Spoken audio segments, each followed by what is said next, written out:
Hello again, I'm Stephen Jerome, and I'm going to continue reading from my third novel, The London Year.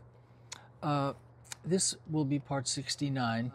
This section, a bit long, but it flows as a thought, so I'm going to not break it up. But it begins like this. Gracie suggested that Tess and I visit an astrologer who specialized in compatibility readings. I jumped at the idea, and on the appointed day we took the bus to Fulham, which wasn't far from the flat. Her name was Mrs. Novak, and it turned out that she was from, of all places, Prague, Czechoslovakia. Somehow I just couldn't cut the ties. This is from the earliest part of the book, which opens in Prague, Czechoslovakia. Okay.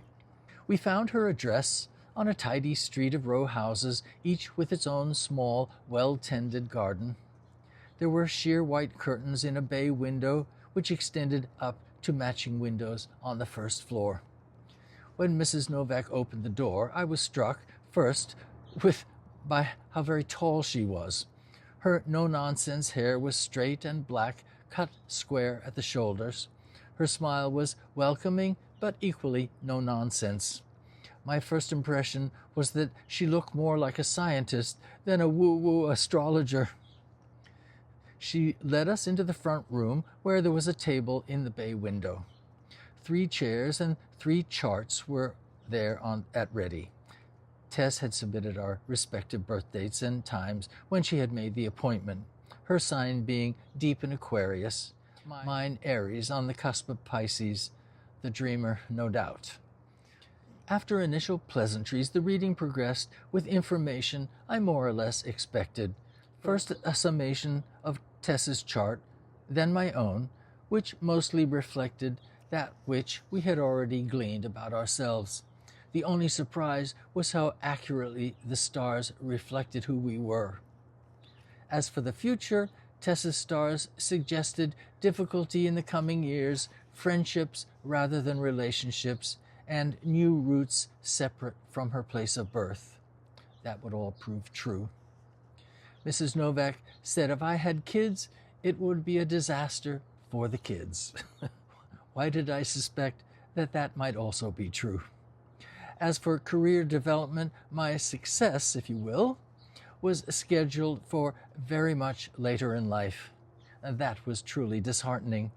No indication of what the heck was waiting for me in the meantime, except to confirm I was a creative soul with very Aries tendencies of going off in many directions.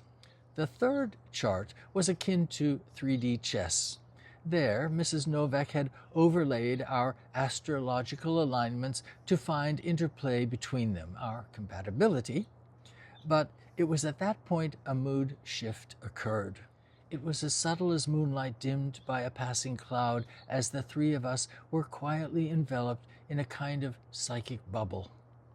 Again, much of what Tess and I had gleaned between us, the good and not so good, was mirrored in our stars. But very quickly we moved past the aspects, conjunctions, trines, and squares into a place of deep intuitive divination. Every detail is gone now but for one, when Mrs. Novak said in a past life the situation was reversed.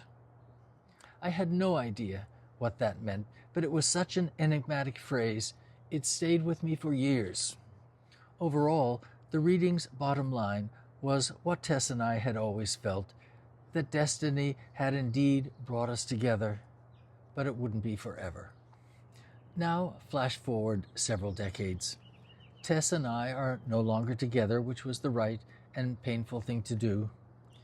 But I met an elderly woman, a PhD psychologist, who wrote 2 thick volumes on the practice of past life regression as a therapeutic tool.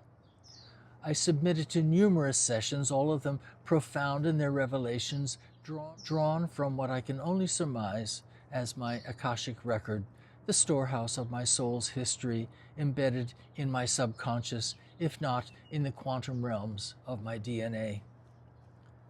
Just make it up, she'd say, as she guided me in deep meditation to a door which I would open. And behold, the entire picture of a time and place would rise spontaneously. I didn't make it up with forethought because the scenes were always so random I couldn't have predicted any of them more than I could know which hexagram would turn up when I consulted the I Ching, or which cards would appear when consulting the tarot. But similarly, the regressions were always uncannily appropriate to the answer or the clarity I was seeking. I cannot verify their factual truth, but every regression came with a powerful emotional validity.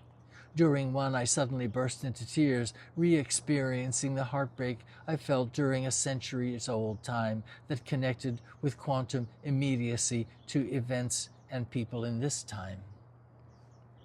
But seeking insight into my by then decades past time with Tess, one regression was especially enlightening. Through the usual guided meditation, the door in my subconscious opened to a room in Paris. The time was the late 1700s. There were numerous people seated around a long table, all of them younger than me.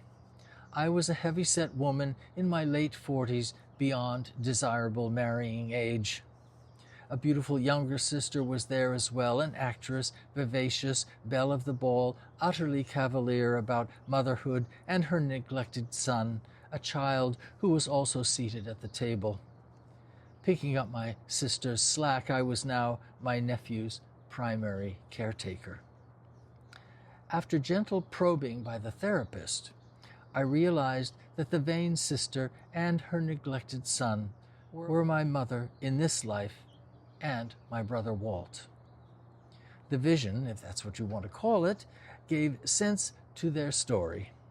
Having an early taste of fame and glamour as a popular big band singer in New Zealand during World War II, my mother finally relinquished dreams of making it as a singer in America and chose devotion to husband and family, especially my increasingly disabled brother, over personal ambition.